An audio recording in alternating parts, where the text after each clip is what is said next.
Guruganeshābhyāṃ Namaha. Essentially, all that we can sense, we can feel through our sensory organs, ears, eyes, nose, tongue and skin, are vibrations. But when we say vibrations, we instantly connect with sound. It is like how we connect stillness to peace and noise to unrest. It is more in the mind. The same water, you're sitting near an unperturbed lake, still lake, and meditating. You feel peace. The still water conveys peace to you. But when you hear waves near an ocean, then it is not peace. You can meditate on the sounds of waves also, but that is like meditating with a mantra or omkara. The earlier one is blank, still. But then all these are vibrations. Why do we connect vibrations to sound naturally? Because sound comes and hits your ears. When you see a scenery, a distant mountain, you don't feel this hitting your eyes. Unless it is a flash of light or lightning, which is very powerful, the regular light waves or vibrations that come to the eyes are not so powerful. Like what you see when you are sitting in a room, the furniture. Taste also, unless it is pungent or very harsh, you don't really notice. Your own saliva, for example, it has a taste, but you don't recognize it. But sound waves for us, based on the impact it creates on the sensory organ called ears, is much more powerful. There may be another reason. Eyes, whatever is in line with the eyes, in front of the eyes, that only you can see, that only you have to see. You will naturally get your attention towards whatever is in the line of the eyes. Nose, whatever smell reaches your nostrils, that only you have to smell. A flower inside a glass box, you won't be able to smell it. Taste, whatever is inside your mouth, that only you have to taste. Skin, whatever comes in contact with your skin, that only you have to sense, that only you have to feel. But ear, the sound need not be in line with the opening of the ear, direction of the ear.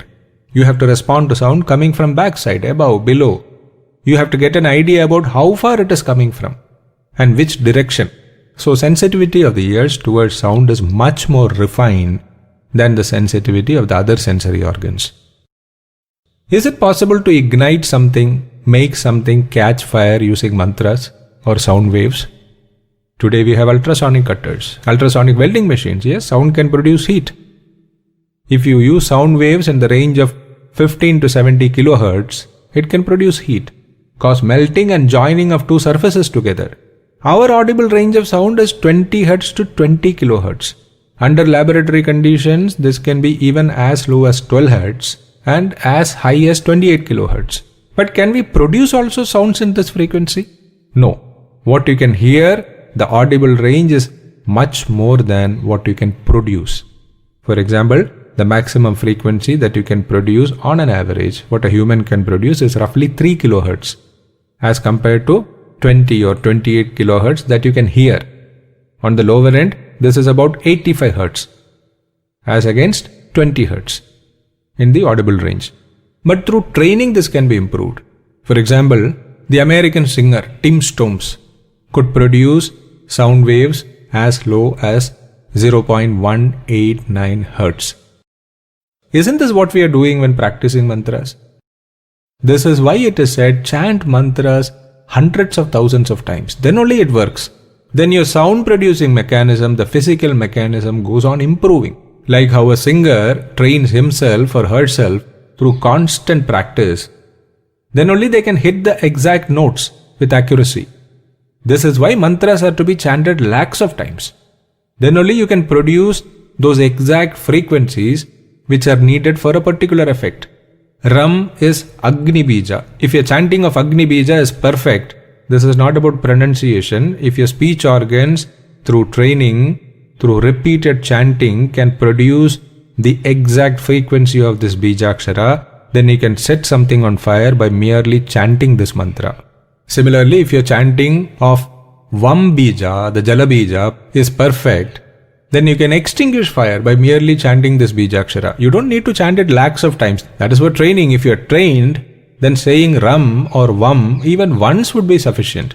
This is how our mantras are designed, to produce effects at various levels, physical, mental, or some other level that we may not be even aware of. There are two more points to be noted here. This we are talking about sound waves your speech organs can produce and ears can hear. But mantras are more powerful when chanted mentally. So we are not just talking about vibrations you can physically make with your speech organs and hear with ears. Mantra Shastra involves frequencies much beyond the range that you can make and hear.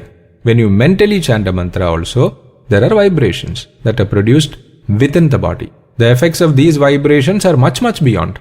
So Mantra Shastra is not just about sounds that you can make and hear. The sounds that you can make and hear are just a minuscule part of Mantra Shastra, maybe 1%. It is sounds or vibrations that you produce inside, for which no corresponding sounds are heard outside. These vibrations, they are transmitted out of the body, not exactly dependent on a medium. Mantra Shastra deals in such vibrations. So when you chant Ram aloud and set something on fire, these vibrations are produced inside. It works both ways. It works when you chant aloud. It works even when you chant mentally. This you have to understand. You must be knowing about radium. Radium produces heat on its own. This is an internal vibration. If you put 100 grams of radium and 100 grams of ice together in a closed chamber, in 100 hours, it would produce so much heat that it can melt the entire 100 grams of ice. They are vibrations produced inside radium, transmitted through some medium to the piece of ice, and producing an effect there. Same is the case with mantras. This is how mantras also work. We'll be seeing more of these principles. Harihi Om.